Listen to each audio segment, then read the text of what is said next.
Hello, everyone. Welcome to the final episode of Afghanistan How Interesting It Is, where we're going to be telling the story of why Afghanistan is always unstable. This is the final chapter. So, hope you enjoyed the series so far. Now, where the hell we were. Um, yeah, let's, hold on. So, the present was soon.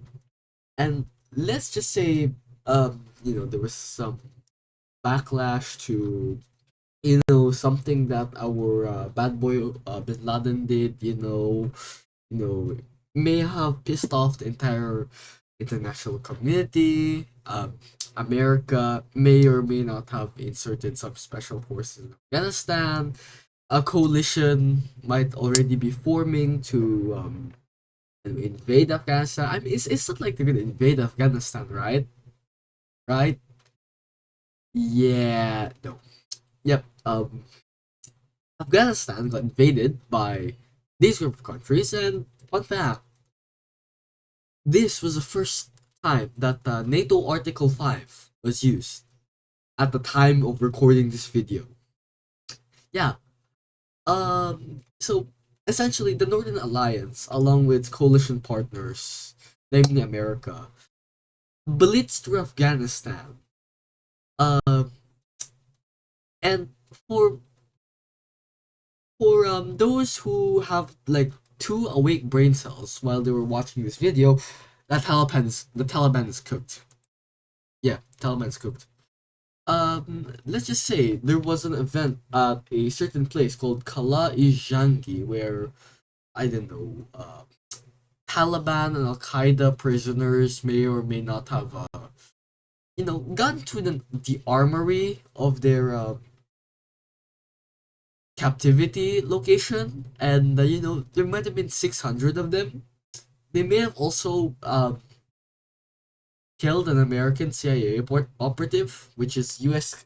Casualty number one. May he rest in peace. And let's just say there's also another failure that happened. Bora Bora. So let's just say a long, long time ago, during the Soviet invasion of Afghanistan, this location was used by the Mujahideen to smuggle and hide weapons and men. Yeah, let's just say the Americans pounded the hell out of Tora Bora. They dropped like what thing bombs from B-52 super fortresses. Uh, Essentially, the way up the hills of Tora Bora. If you're a Taliban and you're out in the open, you officially signed a death sentence. But you see, when they entered the cave network, they started having problems since they they trusted local Afghan militias that hey they could do the job. We're just gonna have a few special forces inserted. Nope. The local Afghan militia commander decided, hey Taliban, can we have a truce? It's very hard getting into your tunnel. In that truce, our very bad boy here, Mr. Bin Laden, got away into I don't know. It's not like there is a certain country here that has been supporting him. Totally not, totally not. Anywho, uh, this is now chapter 4. So the Taliban has been subdued. There's now a transitional council that is to transition Afghanistan into a democracy. Most foreign forces like they withdrew a little bit since the Taliban is now subdued. And there's also the ISAF, which is essentially a group of countries who station military units in Afghanistan to make sure that the Taliban does not do any shenanigans. Now, after the transitional council, there was then the Republic, and in its first presidential elections, Hamid Karzai wins. Oh yeah, there was certain problems, the Taliban still exists. Afghanistan is still kind of unstable and very corrupt as hell. Uh, you might be wondering, okay, but how does this corruption take place? Uh, okay, John. So essentially, the corruption I'm talking about is, for example, this is the American government.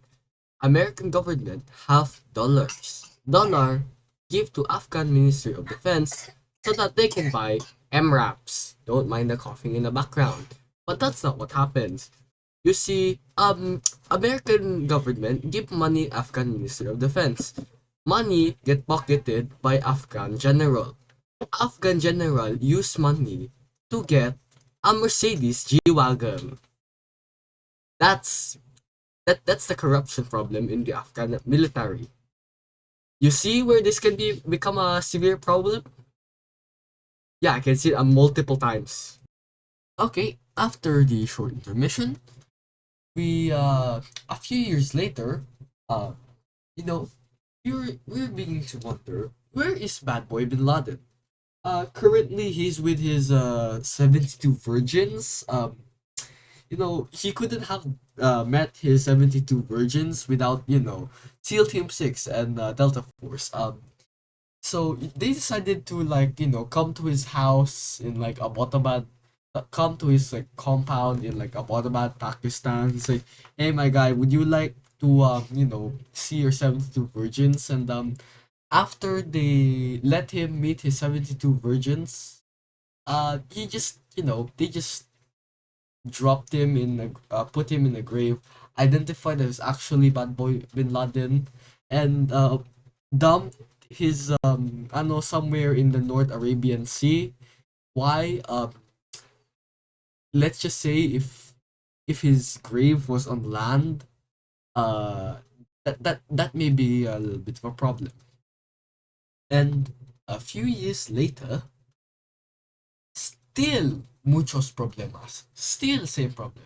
The Taliban still exists, and it's more problematic. There is still corruption at America. What the hell are you doing? So, you know, America, may have signed a deal with the Taliban behind Afghanistan's back, and this causes like foreign militaries to withdraw. And let's see how the Afghan army is doing. The Afghan army is totally fine, guys. Totally no cause to worry, right? Right, right. Okay. So essentially, what happened is that the Taliban took over again. Yeah, I mean, there's still a resistance to it. I mean, there's remnants of the previous democratic government somewhere in Panjshir, but it's not really widespread. It's mostly same with the previous Taliban regime, but same but different ish. And well, I think that wraps it up for this video of Afghanistan, how interesting it is, and the entire series. So after this, I'm probably gonna find like, either I'm gonna quit YouTube, which I would like not to do, or I'll find other type of content. Either way, it was nice knowing that I mean that one dude that is my friend that watches this, uh knowing that y'all supported me, and by y'all I mean still that one person. I mean, if there are other people watching this series, anyways, adios.